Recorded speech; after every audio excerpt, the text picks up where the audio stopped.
morning. This is the Eager Beaver Show. You are listening to a True North Eager Beaver Media Podcast.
The True North Eager Beaver podcasts are proudly brought to you by our founding sponsors, the Miss V Mysteries from Corvid Moon Publishing, your source for science fiction, fantasy, and cozy mysteries featuring a broad diversity of characters.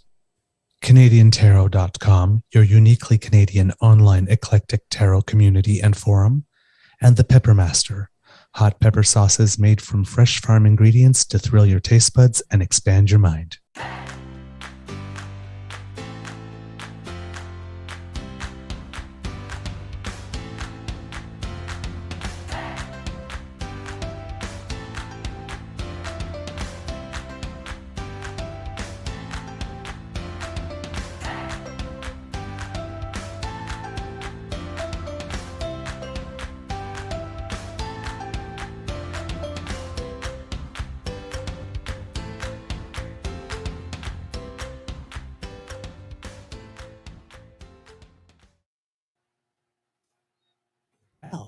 Good morning and hello, kits and cubs, and welcome to Season 3 and episode number 200 of the Daily Beaver Morning Show here on the Crier Media Network. Yeah!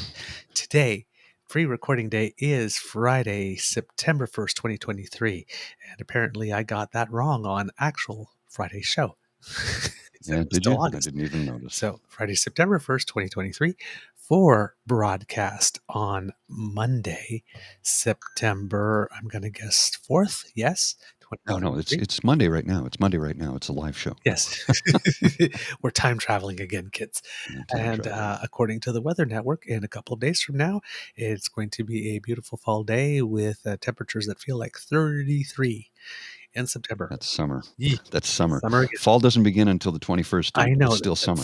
For me, fall is September. It just, I know. Because I'm just not going back to school. I'm 50 and I still miss it. I still miss going shopping for the Trapper Keepers and all that kind of stuff before we get to go in the cool fall fashions. And Jeez. I'm your host, the Eager Beaver, pronouns he, him, he, Mr. Beaver A, and with me as always is my dear friend, Mr. Grizzly.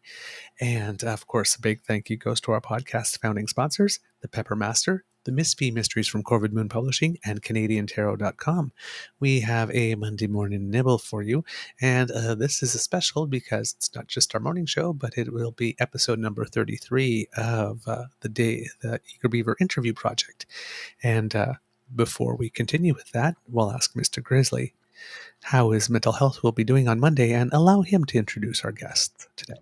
Well, I have every reason to believe that come Monday morning when this airs, I should be in good spirits because I'll have been out in the countryside at my sister's place for the last few days, doing a wine tour on Saturday, doing a vineyard tour, Prince Edward County. So, nice.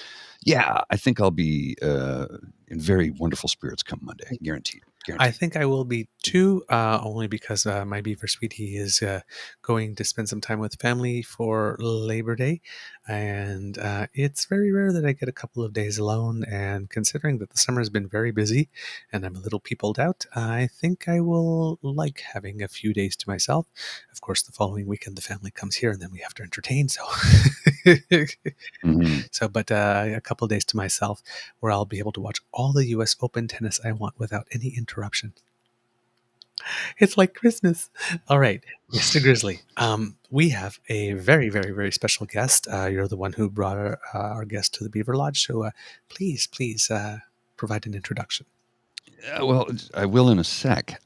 We seem to have lost connection with her at this exact moment in time. She Oh, was there a few minutes ago, darn. and then her connection seemed to have dropped. She is in the UK right now, on the edge of a soccer pitch, or a football pitch, actually. In the UK, they don't say What do you- soccer, although they do have a program on Channel 4 called Soccer Saturday. So go figure. Hmm.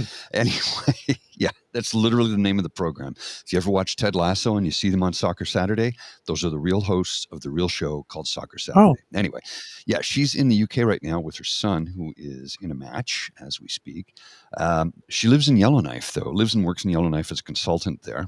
And we're going to bring her on to talk stuff and life and what it was like to be, emergency evacuated, if you will. Although she was, this trip was planned in advance, but had to leave a little bit earlier than planned due to the wildfires. So, I try and get that insight from somebody who was in that situation, because I've never had to deal with yeah, that, same and here. I don't know.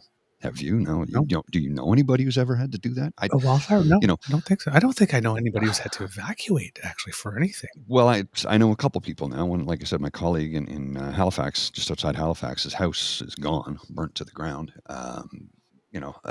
So that hits pretty close to home. And this is my beloved's dear friend, who was, in a somewhat similar situation. Although I don't know. Hopefully she can come back. I'll send her a text message and see if we can get her back here. Stuff happens. What can you say? Technology's great when it works, and it was working for a few seconds, and then I don't know what happened. Let's see. I'll send her a text message here. We're ready.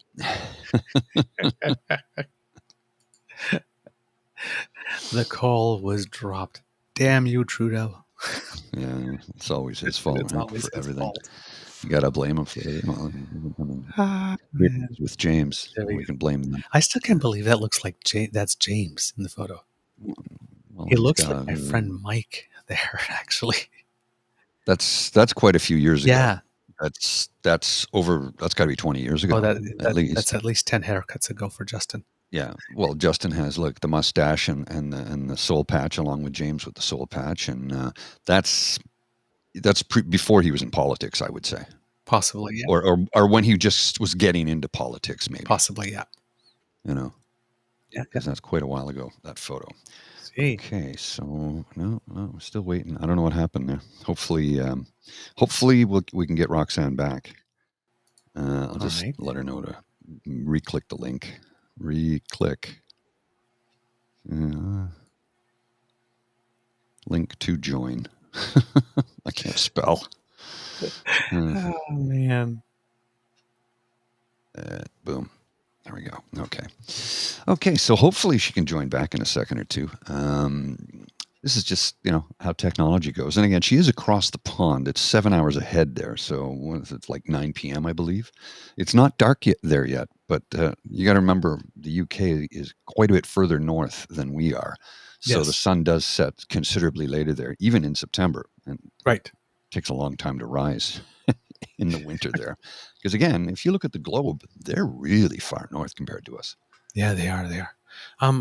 While we're waiting, I have a couple of tidbits that I can throw in, and hopefully we'll get Roxanne back in time. Right now, the Canadian men, the first rule of Passive Aggressive Club is you never know it. Never mind. It's fine. Oh, okay. Currently, the Canadian men's basketball team is trying to qualify for the Olympics at the World Cup of Basketball. There's plenty of nations that are trying to earn a spot. South Sudan is making some history, being included among those teams.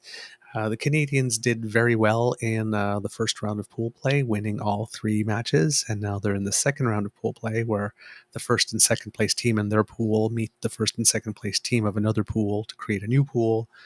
They play 2 matches against the teams they haven't played before, and then the advance from there.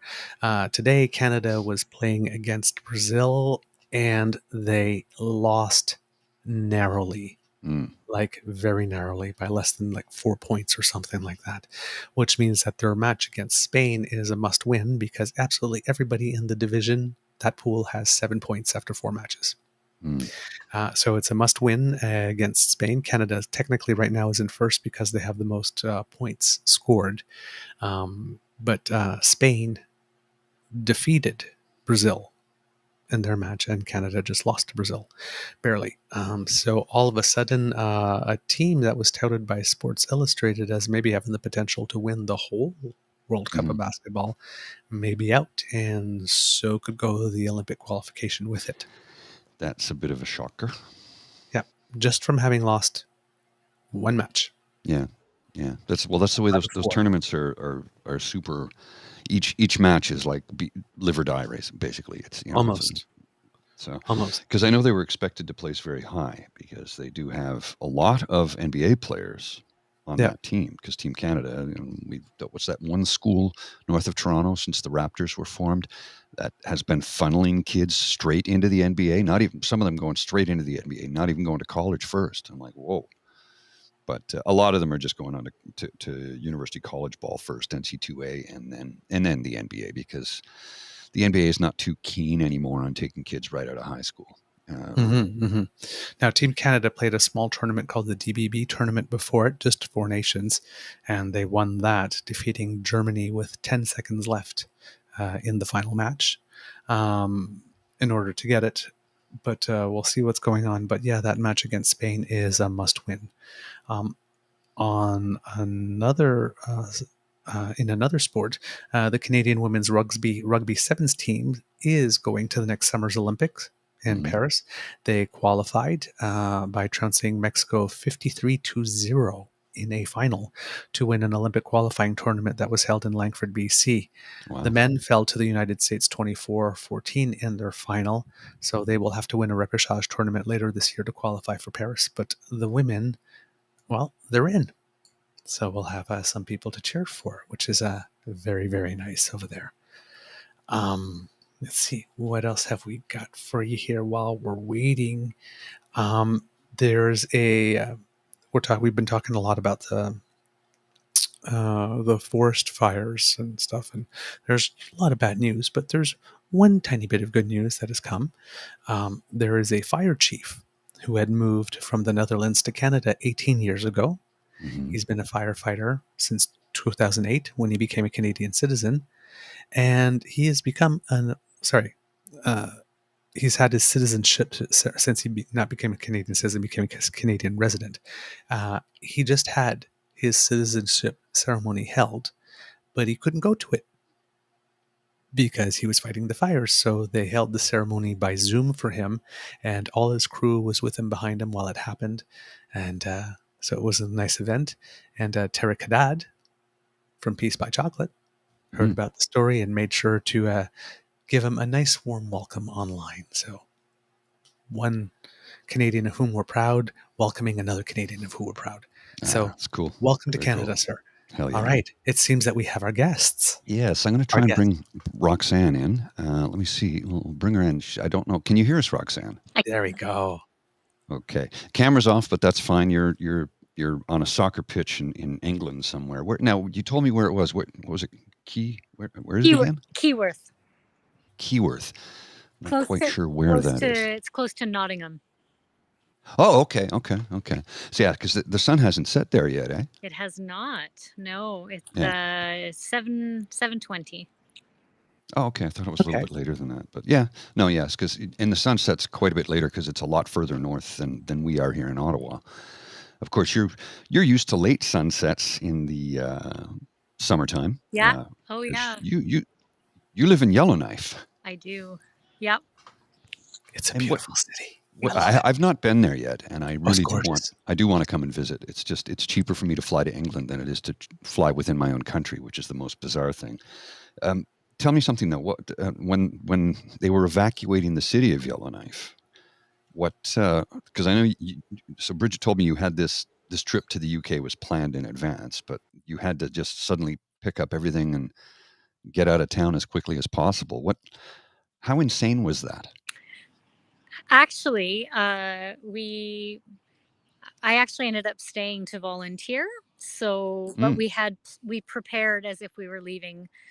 We were prepared to leave, and then we found out that there's a group of contractors in town that had come together to build additional defenses like fire breaks and water lines on the western side of the city, and they needed some additional help, not just with the equipment and the operators, but with just some office support, coordination, logistics, getting food for the crews and that kind of stuff. So yeah, so my family and I decided to stay. We were all packed up and ready to go. It was quite crazy. Yeah, we delivered various. Our house is in a slightly more vulnerable area, so we packed up all the important things and we brought them to different friends' homes across the city as people were preparing to leave. And then we had started packing up our own vehicle, and we're going to be leaving. But yeah, anyway, when that we were looking to see if there was anything we could do to be useful. We preferred to stay, so that's what we did. So I did that for 8 or 9 days, and then I took they have one daily evacuation flight out of the city for people who are essential workers or volunteers. So I left, and my family's still there. Actually, they've been doing brush clearing and odd jobs and manual labor and stuff like that. That's got to be tough work. I can't even begin to imagine what it's like, to be honest with you. And I worked construction for 29 years, but that's not the same as working in a wildfire zone. Yeah, And just to be, I don't want to make it sound too heroic. Like the weather actually in Yellowknife, we were quite lucky most days, and the fires. When I left, were still the worst fire was about 15 kilometers away. They were concerned that it was going to move much faster, and then right. just by luck, basically, we got a bit of a reprieve. So, Well, thank goodness for that. yeah. Yeah. Since you've been there and since you still have family that's there and since communications are down, have you been able to be in contact with your family members that have stayed to know how they're doing? Oh, yes. Yeah, absolutely. Okay. I think last I checked, the fiber line was still good, but we also have a Starlink at our house, so we're quite well Okay. set up. So we actually would have been fine regardless.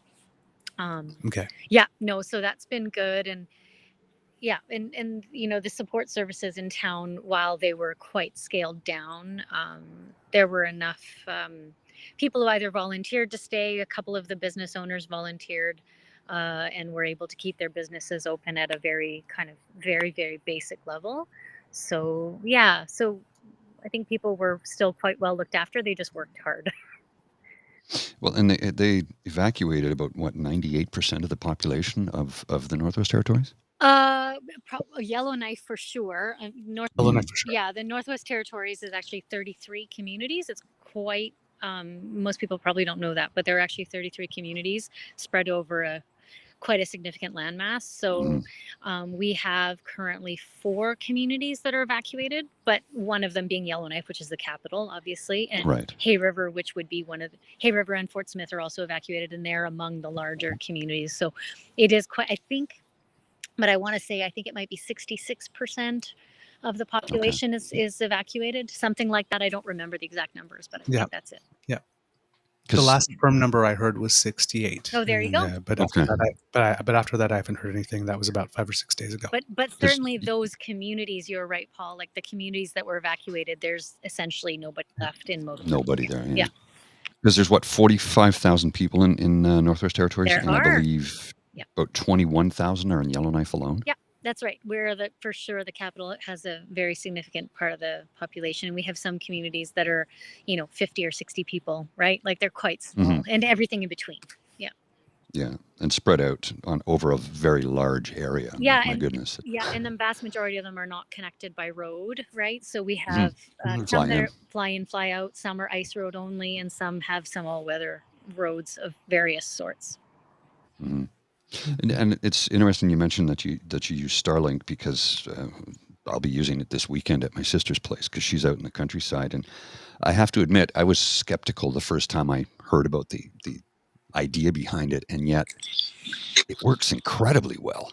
It really does, yeah. And it's been I won't tell you how complicated our internet service is where I live. We live a little bit out of the city center.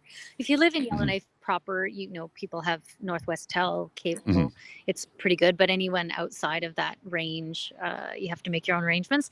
Anyway, so yes, Starlink has been. It didn't work ideally at first because we're so high north that it wasn't Hmm. it would have some gaps, but Hmm. it's gotten better and better, so it's pretty good now. Yeah, they continue to deploy more and more Yep. satellites for that. They're very small satellites, but they cover planet Earth for the most part. Yeah. And the far north in North America and Canada, of course, and throughout Europe as well. It's you get up to Iceland and Greenland and those areas. It's you really gotta you gotta deploy a lot of satellites to cover that space, right? Yeah, So, and it's the angle becomes an issue because mhm. of the kind of the until they get full coverage, the line of sight becomes an issue because it at Mhm. some point what it does as a Starlink, the whole thing moves around. So it's like Mhm. this little dish and it moves around, but occasionally it just can't get a good enough angle to get the satellites. But Right. it's getting better every day. So Well, and it sure beats dial-up, right? yeah. Remember that? Mm, Oh, I don't miss those days at all. neither do So, I. I don't. I your don't like work? the connection sound. I don't miss No, the no, no. connection sound because The it sounded like handshake. a Yeah. cat was being skinned alive every time. It's just, why are you doing that? So your work in Yellowknife. Can you how much? I don't know how much of that you can discuss. I know you work as a consultant, but what can you tell us about what you do? Because I know a lot of it is sort of uh, privacy is of utmost concern. Correct me if I'm wrong. Oh yeah, no, that's a good point. I mean, I wouldn't certainly, name names or anything, but no, I mean, I can certainly tell you what I do. I mean, I feel I'm quite lucky for the work I get to do. So most of what I do is help government departments and various other like not-for-profit organizations and some Indigenous governments do basically group like facilitated planning and decision making processes is a lot of what I do. So a lot of strategic planning, some operational planning, but trying to trying to help groups do work that they have the knowledge to do, but maybe not the some of the processes or the formats or the pathway, right? So I do Hmm. a lot of trying to help people do better together, get some focus, get some and I do a lot of strategic planning, so I'm starting to have a pretty solid process to help people do that. And then I do a lot of public engagement planning and execution. I do a lot of facilitating like large group discussions, things like Hmm. that. Yeah, and then in between that I do like smaller pieces of work that might be more communications related, more public communications, but most of what I Hmm. do is engagement or planning. Yeah, so So you would see firsthand issues that affect people in that part of the country that the rest of us never see. yep. Which I think is a failure of our mainstream media, but that's just my personal opinion. But you see things that the rest of us just don't see, which I think is wrong because we're all, living in the same country. We should all have the same coverage, if you ask me. That's my personal feeling. But of course, the center of the universe that is Toronto doesn't see outside of the 416 most of the time. Yeah, I mean, yeah, it's interesting you say that. So I mean, it's hard for me to remember that I've been living there 21 years now. Mm, But you're right. I mean, I don't know if many people probably have a fairly maybe caricaturized view of what it might be like to live in the Northwest Territories. I mean, I would say a lot of the issues are similar, mhm, but we like in the Northwest Territories, for example, we have obviously a significant Indigenous population, mhm, um, and a lot of Indigenous governments that are really kind of taking up or taking back, I suppose, governance over a lot of things that maybe previously had not been within their control. So starting with mhm, land. Obviously, we have some pretty significant land claims that have been settled Oh or are being yes. settled, but over time, Mhm. more and more self-government as well. So, Hmm. so we have, so that's creates a really fascinating dynamic. It's not always easy, I would say.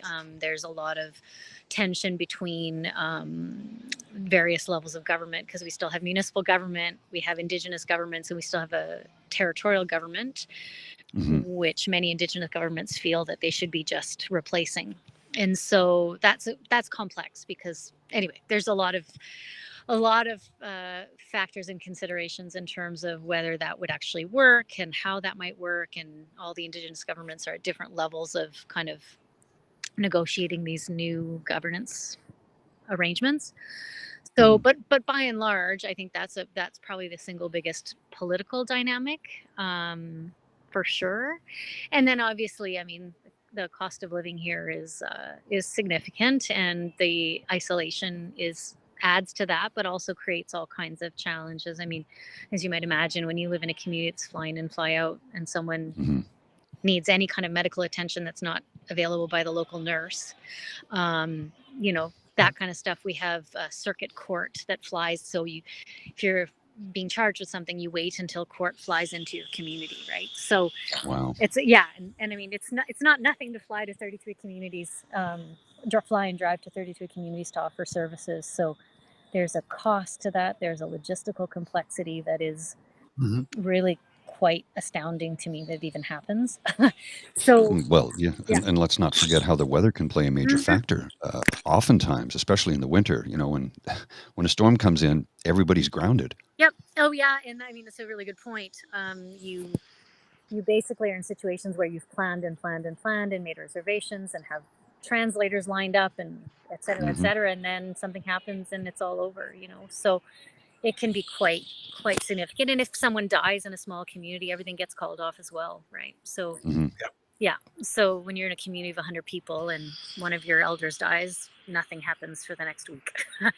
Oh, So and understandable yeah, too, right? yeah. Because that you're talking a super close knit community. Yeah, My well, it's like goodness. someone dying in your family, right? So of Yes. course you wouldn't Oh yeah. work that day, right? So Right. yeah, yeah. So it's quite so it creates a lot of, I think, just having the same kind of problems as many communities, or opportunities as well, I suppose. But then adding the layer of just how hard it is to get certain things done, and the level of collaboration required between established and emerging governments, and just the regular social issues that are maybe everywhere in Canada, but here there some of them are, we have a huge problem with STIs, for example. I had no idea. Hmm. 17 times Yeah. the national average for some diseases. What? Yeah. Yeah. Yeah. Oh, yeah. Yeah. Yeah. Quite I had no significant. idea. Yeah. Teen pregnancy, homelessness, these are all things that every community deals with. But when you live in a small place with limited resources, yeah, I think Mm. it plays out a bit differently, I would say. Yeah. Yeah. Well, Back and sorry. I was Go just going ahead. to say that the absolute cost of absolutely everything, Yeah. from food to clothing to drinking water, Yep. uh, is astronomically high Yeah. in comparison to what we're used to here in Canada's capital here in Ottawa, which is not cheap. But I the money I earn, I would not be able to survive in Yellowknife. No, and Mhm. that's the thing, right? But I mean, salaries used to be significantly higher than the national average, but I would National say the average, yeah. gap has narrowed a bit, which makes it that much harder. Yeah. Oh Doug, you yeah. were going to say Yeah. something, and I'm sorry I cut you off, I think. No, no, no, no. I'm not surprised by the STI thing because back in the days when I was working for the federal government, one of my files was capacity building for HIV and AIDS, Mm, and that's how I ended up going to Yellowknife for the first time.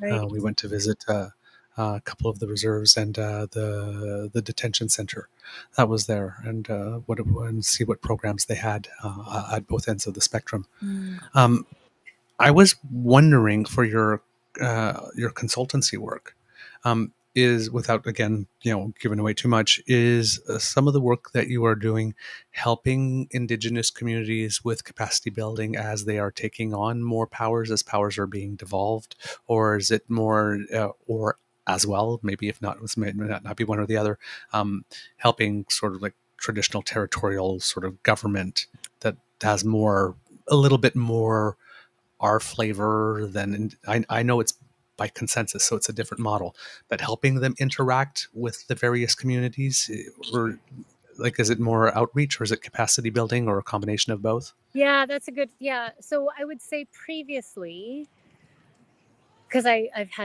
also worked as a consultant in a small firm before that, and I worked in government. So I, in those different kind of times, I worked quite a bit with some of the Indigenous governments, and in particular Delaney, which is the first Yep. standalone community-based self-government in the Northwest Territories, or in Canada, I think. Yep. And so I did a lot of work with them when they were actually going through their ratification process. And I've done a fair bit of work with a couple of other communities in the Sawtoo, which is in that same region. It's up around Great Bear Lake. I find, and happily so, I think like a lot of those organizations are actually trying to use more Indigenous consultants, which I think is great. Yep. I still do get called upon to do some work, but it's more often facilitating for a client who's working with an Indigenous government. So, for example, I do a lot of work for the Giant Mine, which is a major mine cleanup here. So there was the Giant Mine is an old abandoned a mine that went into bankruptcy, but it's got quite a toxic kind of underground legacy of arsenic trioxide, and so it's a major mine cleanup. And so I work for the project as a consultant doing public engagement, but we do a lot of work with the local Yellowknife Dene First Nation. So I don't work for them. I facilitate meetings for the project, but they're mostly to get input and feedback from the Indigenous groups. So I do more of that now. I do a lot of work with different departments of the government of the Northwest Territories, and a lot of work lately with with local not-for-profits. So I do work for the Community Foundation, the Yellowknife Community Foundation, the Yellowknife, the Northwest Territories, the Yellowknife Women's Society, pardon me. They're changing their name soon, but Yellowknife Women's Society. I do work for the NWT Media Producers Association, things like that. So, not for profits. Yeah, but a lot of government work now, I must say. Yeah. Okay. Has your work ever had the opportunity to bring you to Enterprise? Well, I drive through Enterprise all the time. Anyway, we'll see. Yeah, so we drive quite a lot to leave. So it's 16 hours from Yellowknife to Edmonton. And we've made that trip many times. So anyone who drives in or out of the territory, you drive through Enterprise. Yeah. Yep, I have not, but I haven't driven by since the fire. So I don't know. I've seen pictures. I think it's pretty devastating. Yeah. Yeah, I haven't seen pictures yet. That's because I was sort of wondering, because I think the last report I heard, I think there was 12 structures in the entire city that are just, or town hamlets still remaining. There's nothing left but that. Yeah. I was just wondering if you maybe had some news about how things were going down there or not. No, I mean, I don't. Like I said, I've seen a few photos of because folks have driven by and stuff. I mean, Enterprise is a very small place, and it's mostly along the highway. So, so there wasn't that. I mean, it's a pretty small place, and so 12 structures is probably the vast majority of what was there. I mean, it's a pretty small little kind of community along the highway. So I'd imagine there's not much left. Yeah. It's really quite sad. Yeah. Jeez. Correct me if I'm wrong, because I remember reading something about the Giant Mine a few years ago, where I believe there's enough arsenic trioxide there to kill every living thing on Earth 100 times over. Is that correct? Yeah, I don't know. I don't know if that's actually correct, but it is pretty toxic. I mean, I think anything over killing everybody once would probably be over. Yeah, I think that's enough. You're right. It is overachievers. I've heard. I'm not sure if that was the exact equation that was put forward, but I mean, arsenic trioxide. The problem with it is it's highly soluble, so it's a dust, and it's all encased underground, mostly anyway. But it is very soluble. So if the mine was to flood, and the water was to get out of the mine, then that's. I mean, the biggest danger is that it would kill Great Slave Lake, right? That's really the main danger.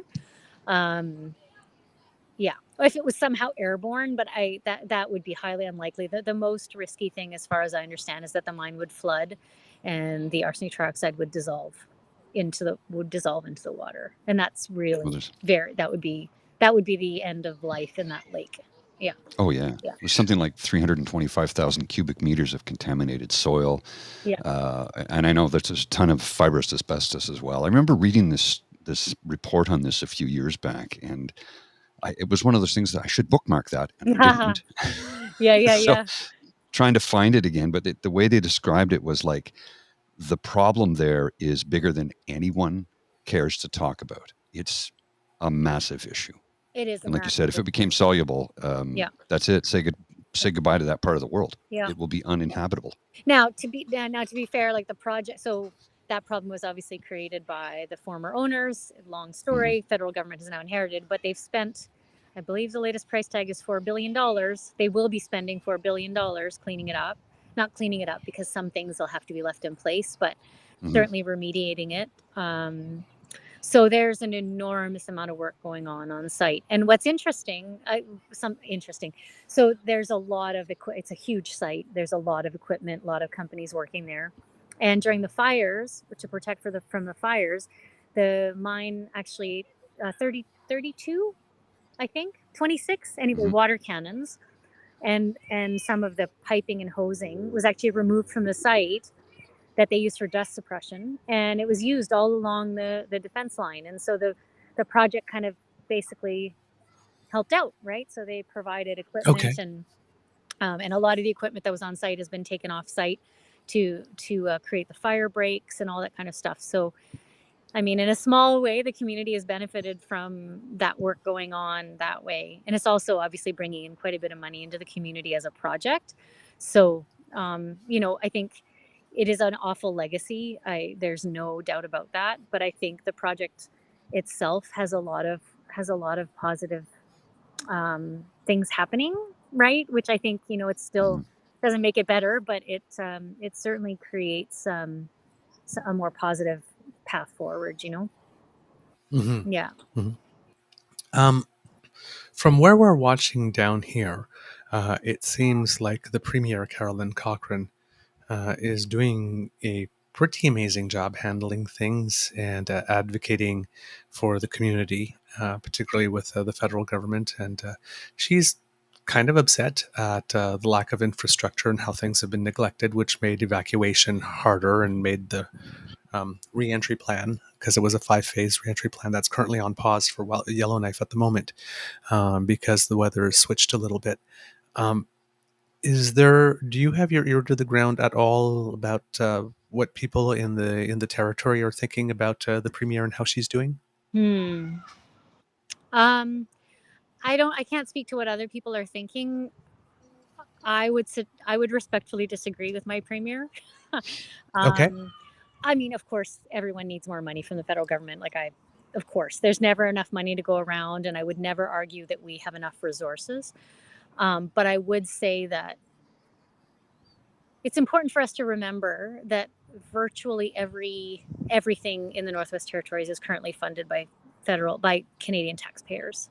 So 75% of all infrastructure, as far as I understand, is paid for by the federal government. And we get a direct transfer grant, which is the federal, it's the territorial federal transfer. It's a direct grant. I think it's now $43,000 per person, no strings attached. So I understand it's not enough, but I feel that it is a bit of an easy thing to just stand up when things are going badly and blame the federal government. I think that as a territory and as a territorial government, I think most of our residents would say that we have some work to do. I think we have some work to do. And I think that, Okay. I don't believe that, and I would think most people would agree with me on this, we were not nearly as prepared as we thought we were.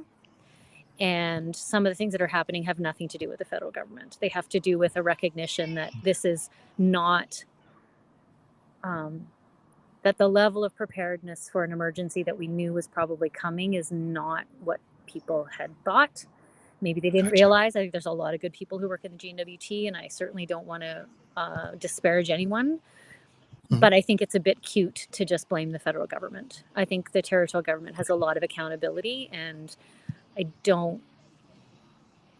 didn't like the way my Premier did that. I didn't think that Okay. it was I didn't think that it was I feel like it was she felt under pressure and decided to relieve the pressure by pointing the finger at other people. And so that's my Okay. opinion. Gotcha. That's not to say Yep. that we don't need more investment in the Northwest Territories. Of course we do. But I think we receive a lot of Canadians' tax dollars, a lot here. And I think that before we talk about needing more, we also need to look at how we're spending what we have. Okay. Of the things that did break down, in terms of responding to this emergency, are there things that you were able to identify that Oh, could use some attention? yeah.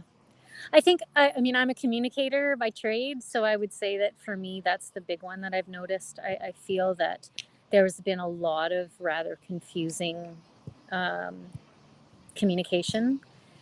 Um, and I understand probably why, and I'm not suggesting I'd do better. I think it's a pretty tough situation they're in, but I do feel that they've created a fair bit of confusion in terms of the manner in which, like, 2 days before evacuation, they were doing local evacuations of certain communities and saying there was no need to evacuate the city. And then 2 days later, we all had to leave.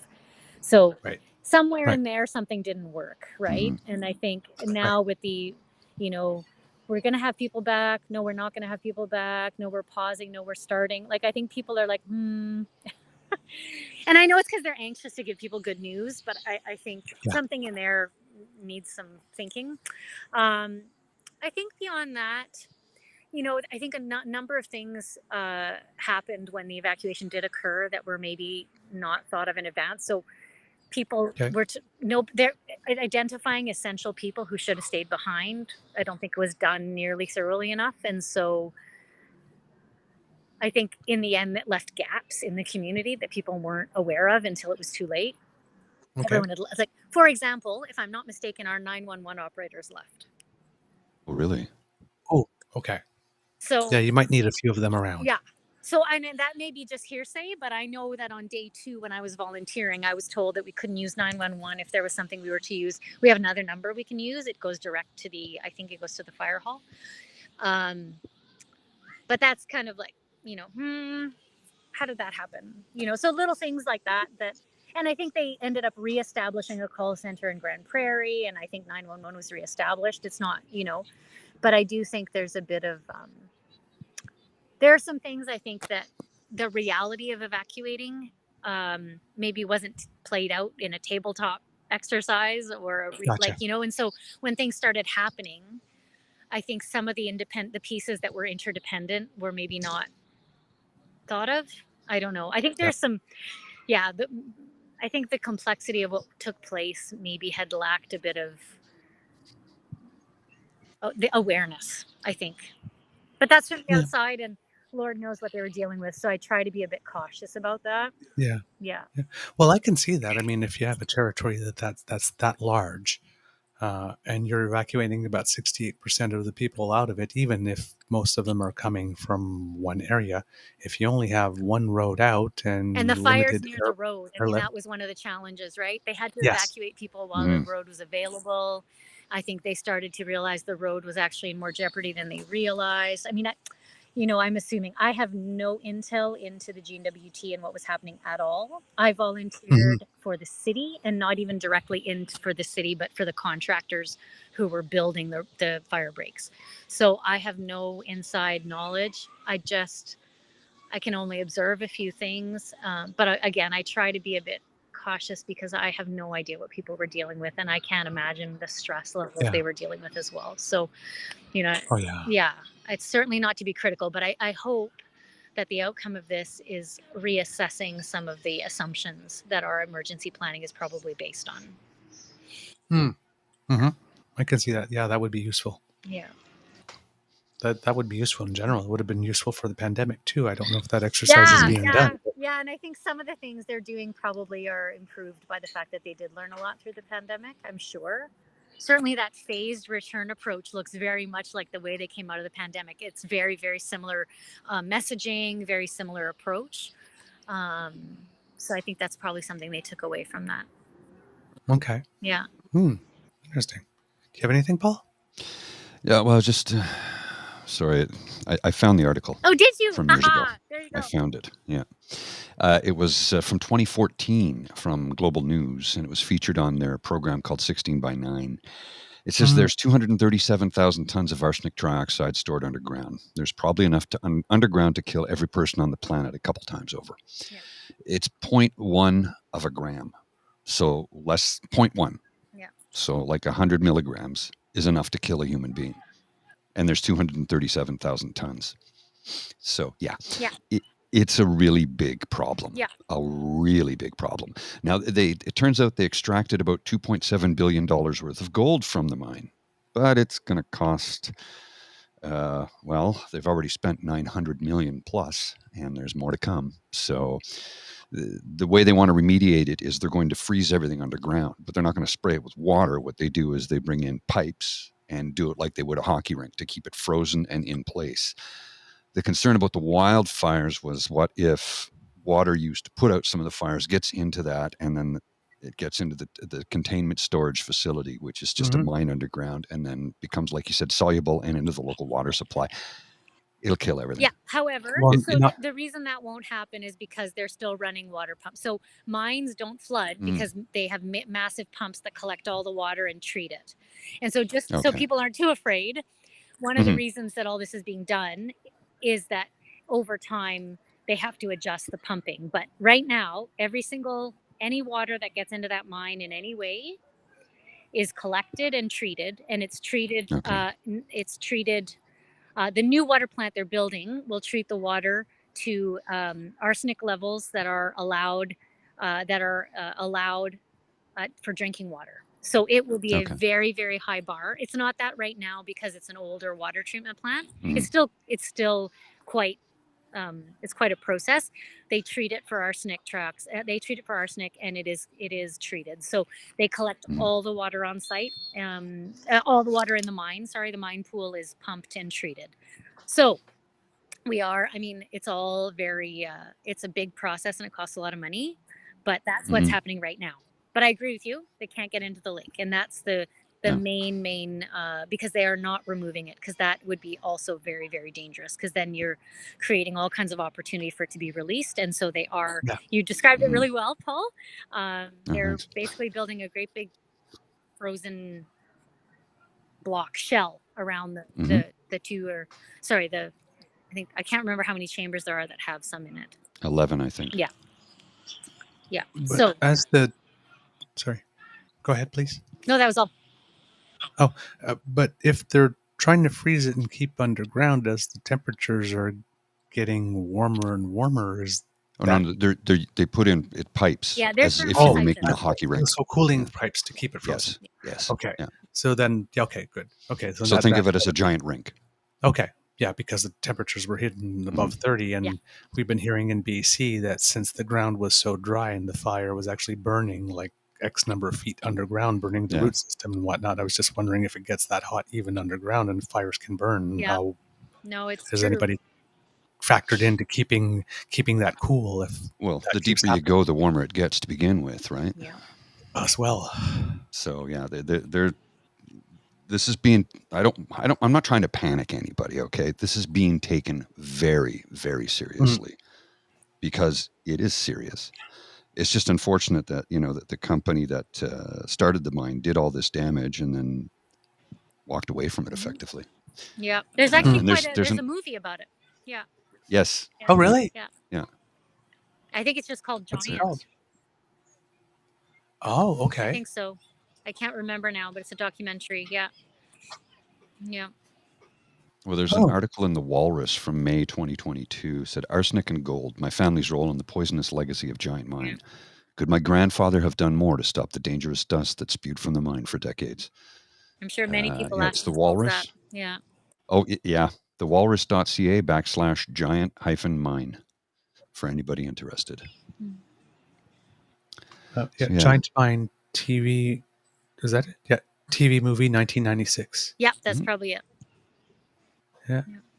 And, describes CBC's dramatic account of the tragedy of Yellowknife's giant mine in which 9 miners were killed during a bitter labor dispute. Oh, yes, that's right. And there was also, that's right. So there's a whole other part, which is there was an explosion set off This was when the mine was still operating by a disgruntled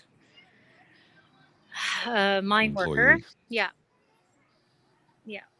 Wow. Yeah. Well, Giant I never Mine was knew this. basically what built Yellowknife as well, right? Certainly it was a big, giant mine. There's also another mine called Con Mine, different processing of the ore, but yeah. Yep. There was a lot of gold mining here, yeah. And now it's all diamond mines, Diamonds, right? not quite in Yellowknife. They're in a slightly different area, but yeah. Everything brings gets a lot of processed money through. into the territory for sure. Oh yeah. This is going to sound totally random. I'm looking at the IMDb stuff, and it's like Peter Outerbridge is in it, Alberta Watson's in it, but so is Scott Speedman. Really? Yes, he apparently had a small role in that. Well, I'll have to check Who it out. knew? I did. I remember reading about the film. I've just never seen it. I'll have to check that out. And one of the things I do want to do before I shuffle off this mortal coil is make my way up there in the summertime to have a visit and get to meet you in person, of course, but also because that's the only part of Canada I've not explored yet is the most northern part. And I used to live in Cold Lake, so I've been somewhat north, but not real. Cold Lake is south when you live in Yellowknife. Yeah, right? I don't know. It's pretty far north. It is, but you know what I'm saying. I haven't been to the Yukon, and I want to go to Whitehorse. I want to go to Yellowknife. I'd like to go to Inuvik, Iqaluit. These are all places I want to see, and hopefully I'll get to do it someday. But it's so expensive to travel there. Yeah, it is expensive. If you keep an eye out, I mean, it's anyway, as we do, we keep our eye on the seat sales. That's for sure. Mm-hmm. Yeah. When I got to go, it was June 22nd. Oh, nice. It was Longest the day day of after.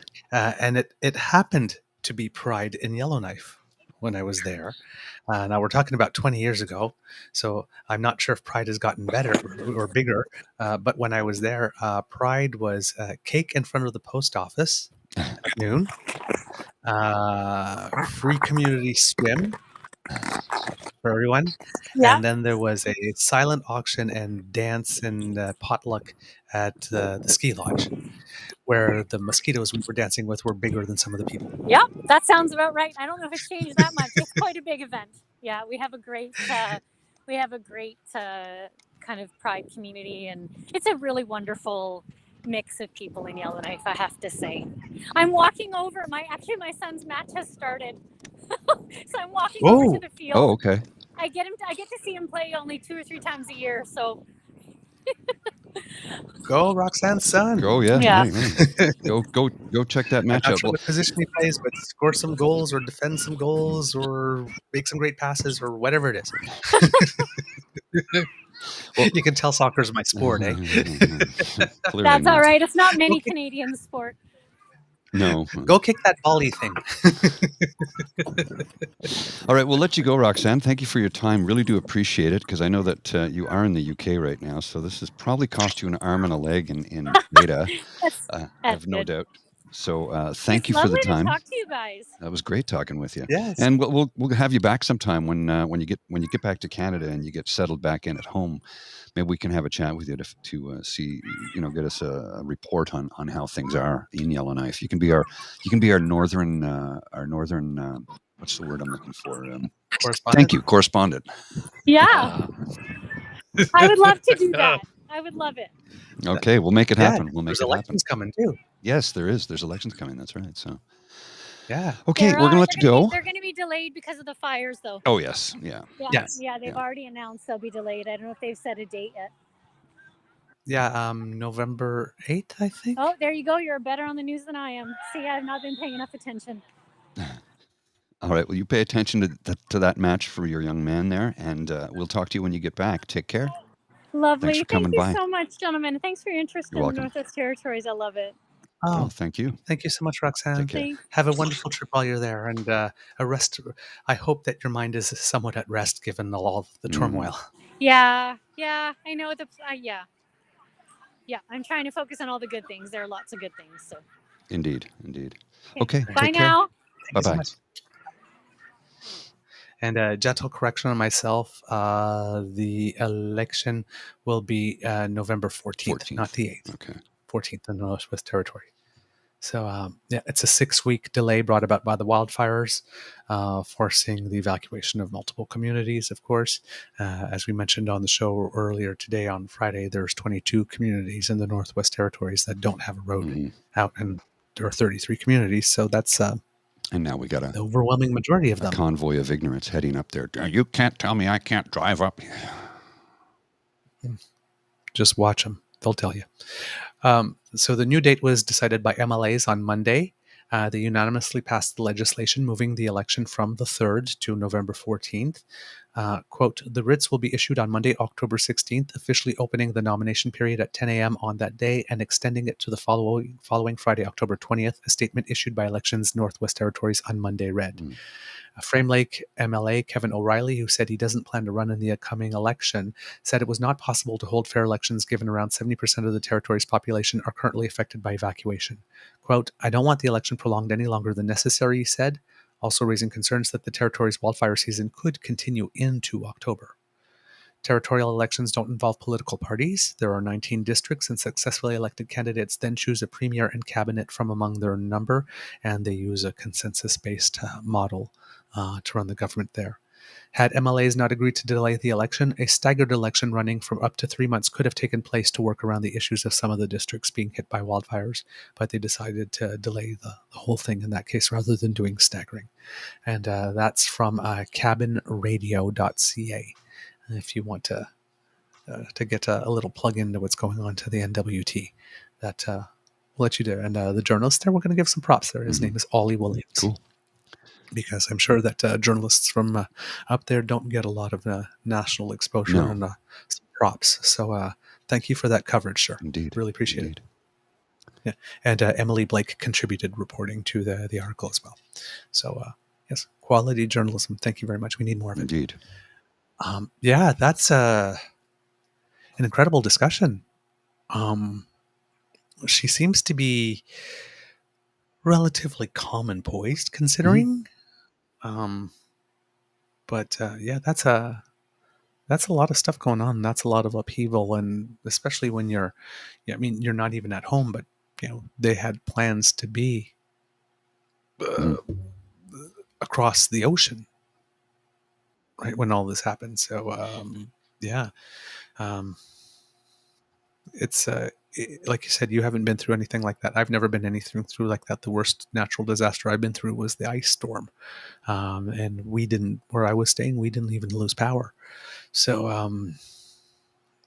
I can't even begin to imagine. I can't even begin to imagine. But our thoughts are definitely as cold comfort as it is. Our thoughts are with you, and we're hoping that by bringing you some information, we can help this go a little smoother. A little bit. There's not a lot we can do from here, but we'll try and do what we can. Yeah. That's it, right? If you're limited, you do what you can, and hope that that's enough. Mr. Grizzly, do we have a show? We do indeed, sir. All right, kids. That's the end of this episode of the Daily Beaver podcast. We hope that you love listening to us because we love making this for you. We really do. Remember that sharing is caring and word of mouth is priceless, so let your peeps and your poops know about us, because democracy is something that you do.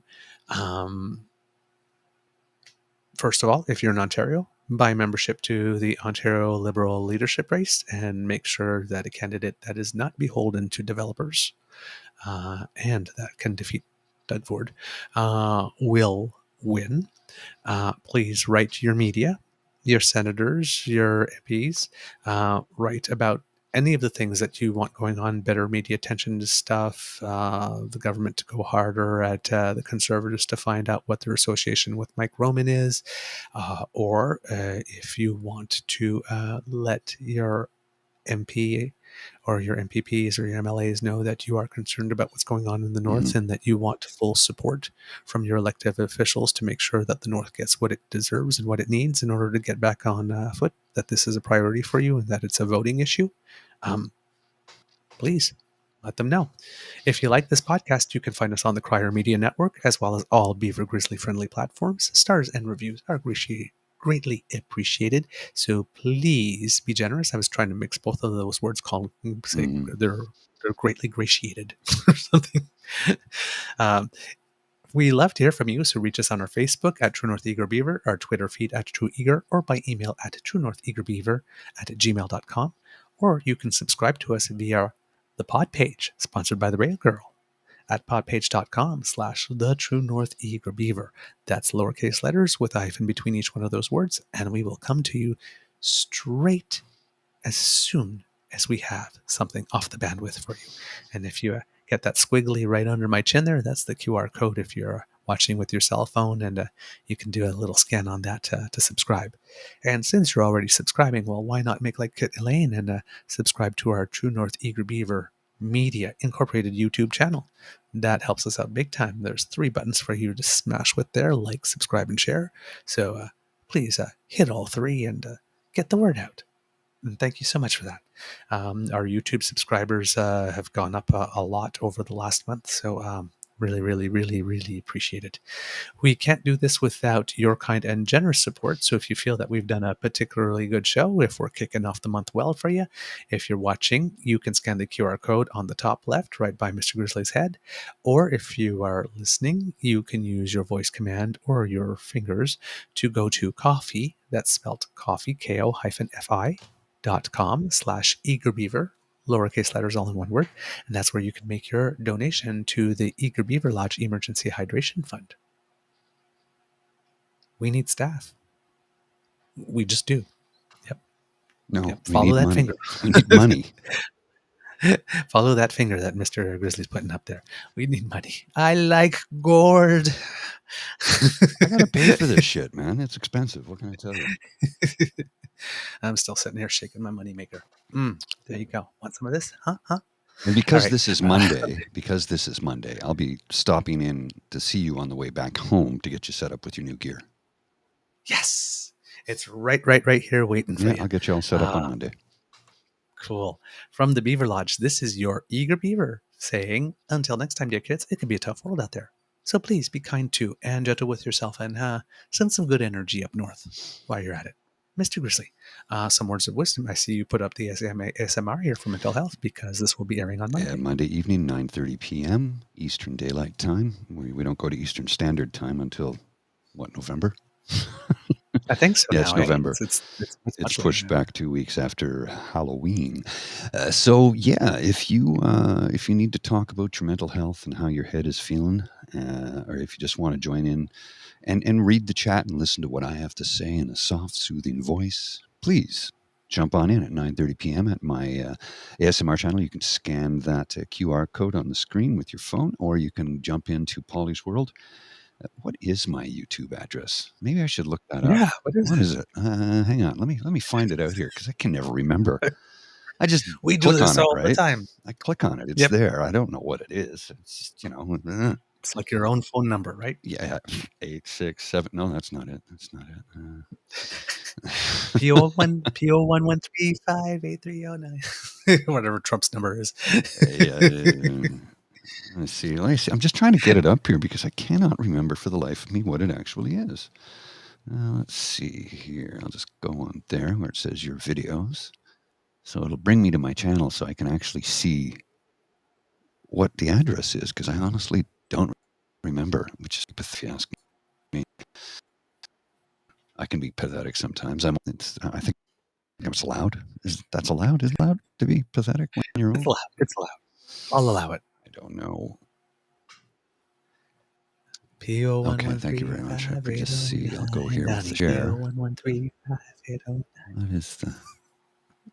Where's the share button? I don't see the share button. Well, you know what I'll do here? It's Polly's World at Polly's World 2005. So that's my YouTube channel. Yeah, you can go there. You can find it. That'll be my ASMR YouTube channel, where you can listen to me talk about mental health issues, and I do it in a soft, soothing voice. From the Beaver Lodge, this is your Eager Beaver saying, until next time, dear kids, be kind to and gentle with yourself. Mr. Grizzly, words of wisdom? That was it. Tune in tonight, 9:30. The words of wisdom is your joke. Okay, I thought that was just a promo. No, so I was going to give you another crack. It was a promo, but for actual words of wisdom. If you're having a difficult time with your mental health, all right, surf on in, and I'll do my best to try and calm and soothe you. So the words of wisdom was a shameless self-promotion. But it'll help you. It'll help you. Mr. Grizzly, roll them credits, please. You are listening to a True North Eager Beaver Media Podcast. The True North Eager Beaver podcasts are proudly brought to you by our founding sponsors, the Miss V Mysteries from Corvid Moon Publishing, your source for science fiction, fantasy, and cozy mysteries featuring a broad diversity of characters. CanadianTarot.com, your uniquely Canadian online eclectic tarot community and forum. And the Pepper Master, hot pepper sauces made from fresh farm ingredients to thrill your taste buds and expand your mind.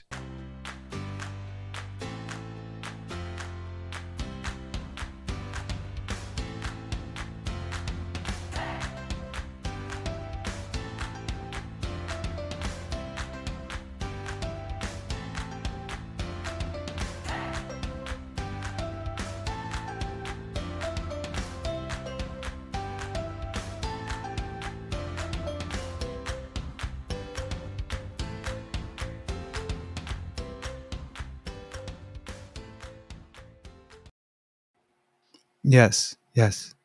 Okay, weird. I'll make sure to get right on that. Okay, thank you. All right. That was the boss, Alistair McBear, calling from the Ottawa Beaver Lodge. Was very not happy with the lack of polar bear content.